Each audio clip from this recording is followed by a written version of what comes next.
ऐन माघी गणेशोत्सवात कल्याण डोंबिवली महापालिकेनं ठाकुर्ली चोळेगाव तलावातील गाळ काढण्याचं काम हाती घेतलंय। त्यामुळे तलाव विसर्जनासाठी बंद आहे। यावरून शिवसेना ठाकरे गटानं आक्रमक भूमिका घेतली। कृत्रिम तलावाची व्यवस्था करण्याची मागणी आता केली जाते।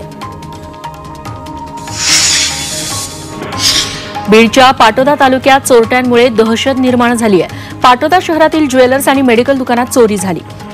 या दोन्ही घटना सीसीटीव्ही चित्रित झाल्या आहेत। या प्रकरणी पोलीस अधिक तपास करतायत। नागपुरात रिंग रोडवरील झाडं कापण्याचे आदेश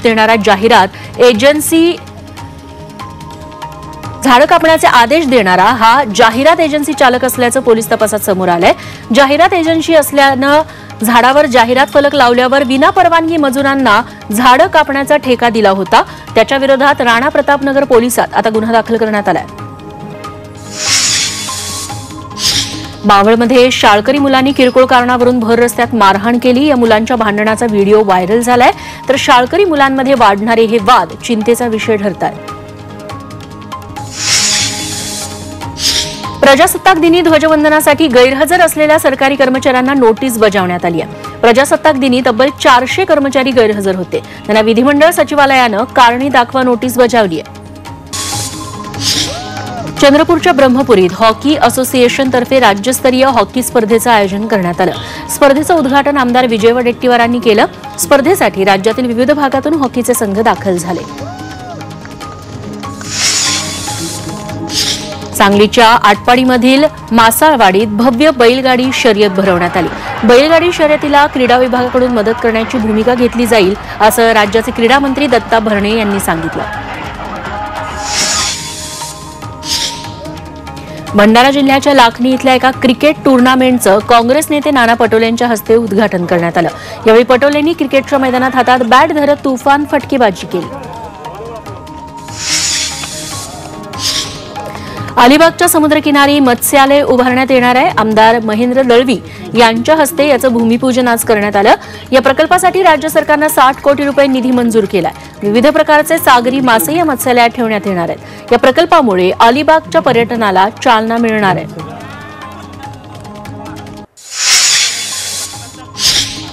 गणेश जयंती निमित्तानं ओझर विघ्नहर नगरी सजल्याचं पाहायला मिळालं।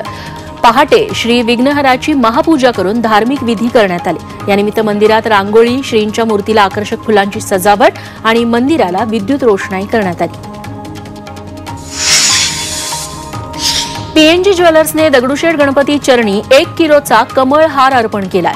हाराची किंमत 1,05,00,000 रुपये इतकी आहे। या दागिन्यासाठी 20 कुशल कारागिरांनी 25 दिवस परिश्रम घेतल्याची माहिती पीएनजी ज्वेलर्सचे अध्यक्ष डॉ. सौरभ गाडगीळ यांनी दिली। पुण्याच्या दगडूशेठ गणपती मंदिरात यंदाही माघी गणेश चतुर्थी साजरी करण्यात येते। यानिमित्त मंदिराला आकर्षक फुलांची आरास, विद्युत रोषणाई करण्यात आली। पहाटे गायिका प्रियंका बर्वे हिनं स्वराभिषेक कार्यक्रम सादर केला।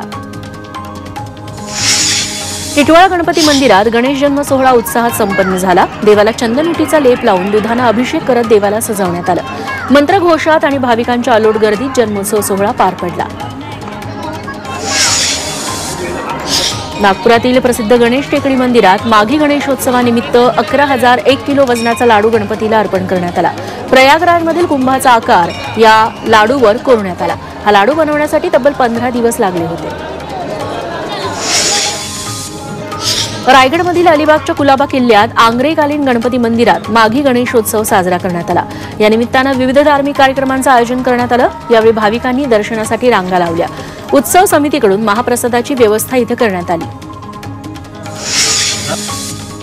सिंधुदुर्गात माघी गणेश उत्सवानिमित्तानं बाप्पाचं वाळू शिल्प साकारण्यात आलं। कलाकार रविराज चिपकर यांनी आरवलीमधील समुद्रकिनारी 2 फूट उंचीची बाप्पाची वाळू आणि रांगोळीनं सुबक मूर्ती साकारली।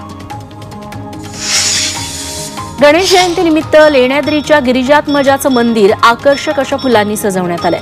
बाप्पाचा जन्मोत्सव सोहळ्यासाठी देवस्थानकडून विविध कार्यक्रमांचं आयोजन करण्यात आलं। लाडक्या बाप्पाच्या दर्शनासाठी सकाळपासून भाविकांनी मोठ्या संख्येनं गर्दीही केली।